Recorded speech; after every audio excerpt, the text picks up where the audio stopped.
Hello, it's Steve from Oasis Air Conditioning and Solar, just with a quick demonstration of how to use your new split system and how to operate the remote control. So there's a button up here which says on off. You basically only use that if you've lost the remote control. Otherwise you would always use your remote control. And there's some other lights up there near the number 1. That's the power light, which should be green. And there's a timer light near the clock if you've set the timer. And there's a sensor light with a little man with a beam symbol. That's if you're using the infrared eye, which is the round device right beside it. So first step would be to turn the unit on. So you just hit the on off button on your remote control. You'll hear a beep, and up at the unit you'll see the flap will start to move. That means it's preparing to start up. Okay, to run through the remote control, the front slides down like this. Once you've turned it on, you can adjust your temperature. The temperature is displayed just here. You can go down or up. It goes in increments of 0.5 of a degree. Over this side, it's the fan button. That's controlling the speed of the indoor fan, and you'll see the little fan symbol here.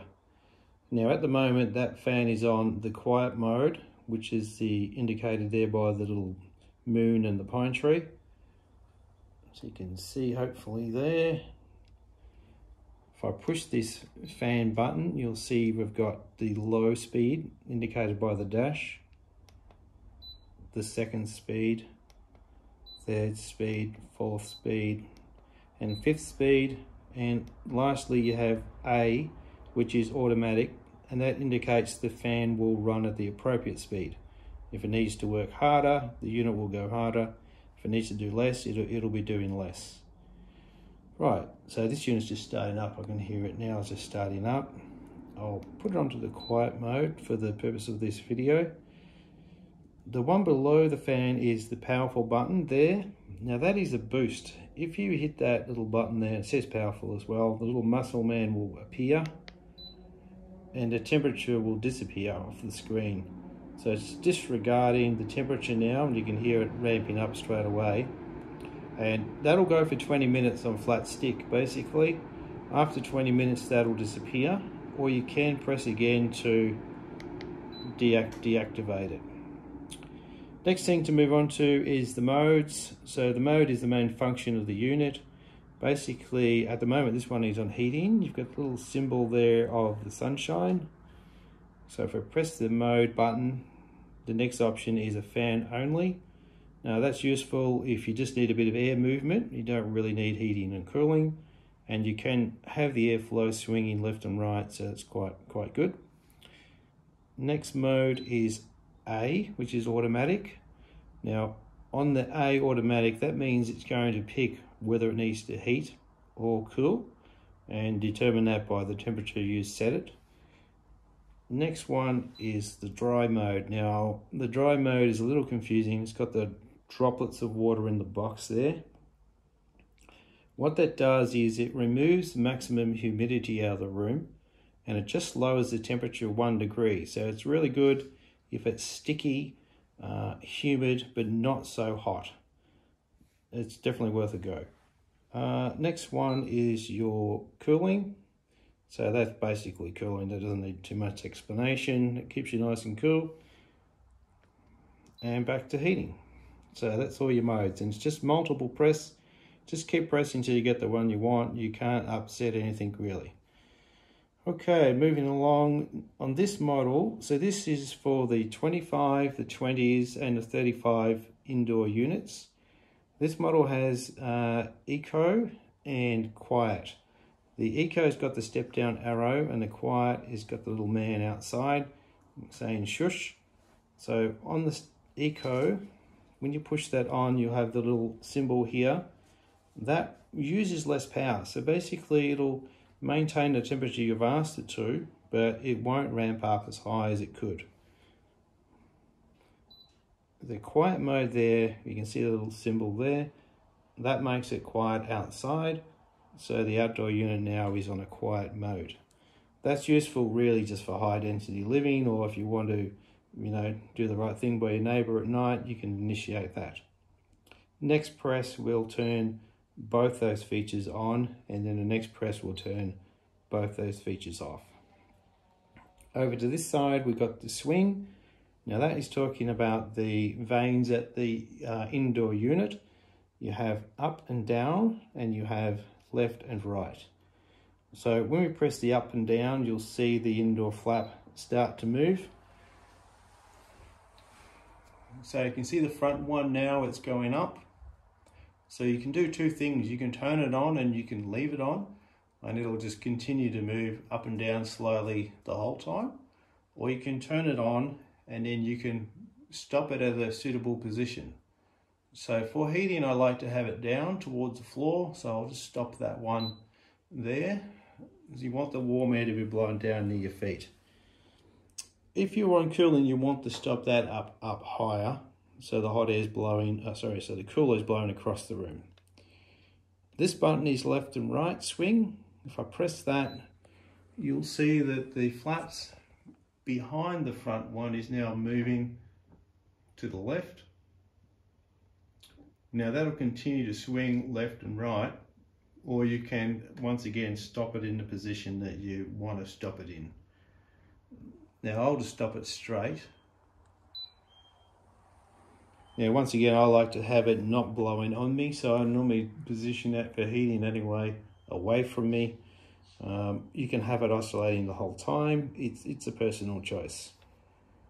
Now the next setting on this one is the comfort mode. Now all units have this, whether it's the small units or the big units.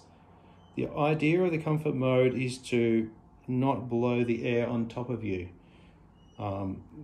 Just for argument's sake, if you had the dining table there near the unit, you want the air not blowing right on the table. So if we press this button, you'll notice the flap up the top move a little lower. So it's now directing the heat way down to the floor. If we were on the cooling mode, it would actually direct the air much higher above your head, trying to avoid blowing on top of you. If the fan wasn't set for auto, when you initiate this mode, the fan will be set to auto. So that's what the comfort button does. I'll turn that one off. Now this model is the 2.5s, the 2s and the 3.5 kilowatt units, or all the small indoor units have this feature. Now it's to do with the sensor. So with this sensor, it can either be set to follow you with the airflow or avoid you. The first press, I'll just have to check that, is to follow you. No, avoid you. You can always check that. When you press that, now the unit will try not to blow the air on you, and it's actually just moved the flaps away from us.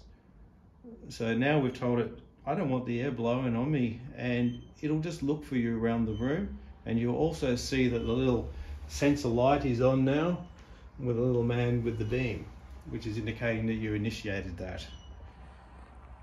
If you were to hit the other button, now it's saying, I want the air to blow on me. And now it will be looking for where we are and try to blow it on us. That's the other setting. And you can always have that off, of course, which is the next setting. Moving along, you have the timers. The weekly timer is, that's going to be another video. That's quite long. But this is your simple timer. That's quite easy to do.